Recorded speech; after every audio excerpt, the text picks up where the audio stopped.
Hey guys, welcome back to the channel where this time we're going to be talking about Wampas. Wampas being the ice creatures from the planet Hoth first seen in The Empire Strikes Back. And these are some of the craziest, coolest creatures in Star Wars.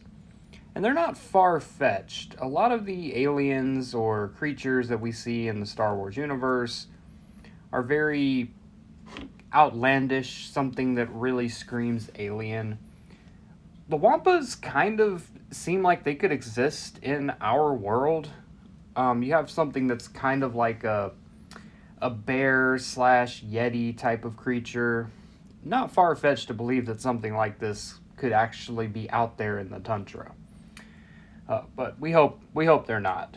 But yeah, the Wampas are interesting because you see a lot of an attempt at balance between having aliens in Star Wars that are functioning members of society, ones that are Jedi or senators, bounty hunters, smugglers, you name it.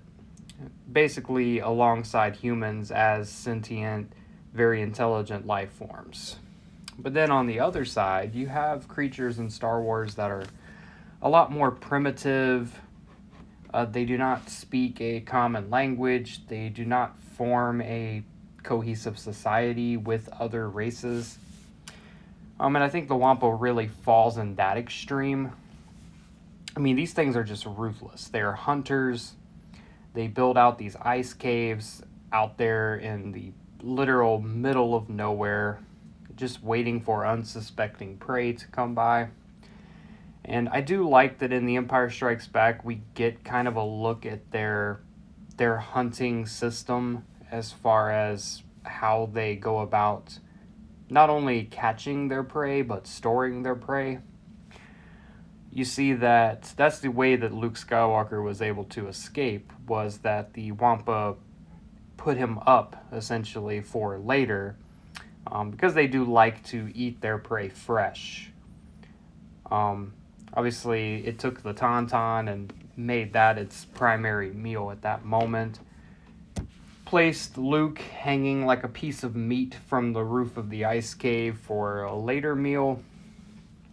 And we know that Luke was able to escape.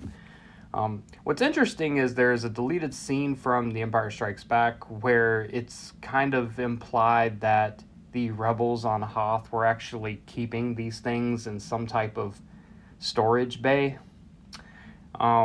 Not necessarily clear what the purpose of this was. Were these things that they were planning on trying to tame or weaponize for themselves? Or were they just stored in there so that they couldn't cause any damage or hurt anyone in the Rebel Alliance? Just kind of as a precaution to just put them away without being cruel and just putting them down, I guess. But not really clear, but I do feel like they probably were just trying to put them out of the way. But the deleted scene is pretty funny because C-3PO removes the warning sign from the door, and the snowtroopers go into the room and pretty much get massacred by the Wampas. But I do think they were probably originally intended to be a bigger part of the Hoth sequence, but was ultimately cut down for time, and we just ended up getting the one scene of Luke and the Wampa. But it's a very iconic scene, and it makes the Wampa a very iconic creature. The Empire Strikes Back is obviously one of the most absolute bangers of a Star Wars movie, and that being in the very first act really sets the tone for the level of danger and surprise that the heroes are going to face. I would love to see more of Wampas in canon. I think there is a lot of potential there for, this is not a beast that can be easily killed. Luke had a lightsaber. If you don't have a lightsaber, this doesn't appear to be something that can be taken down in a couple of shots. They are incredibly physically strong. They are incredibly smart, avid hunters. And the Wampa remains in Star Wars lore as one of its most fearsome, recognizable creatures. That's going to be all for this video. Just wanted to have a quick conversation about Wampas because Wampas are cool. And if you're not subscribed, please consider hitting that subscribe button so you don't miss out on any of our content. And as always, may the force be with you. Now let's blow up that like button and go home.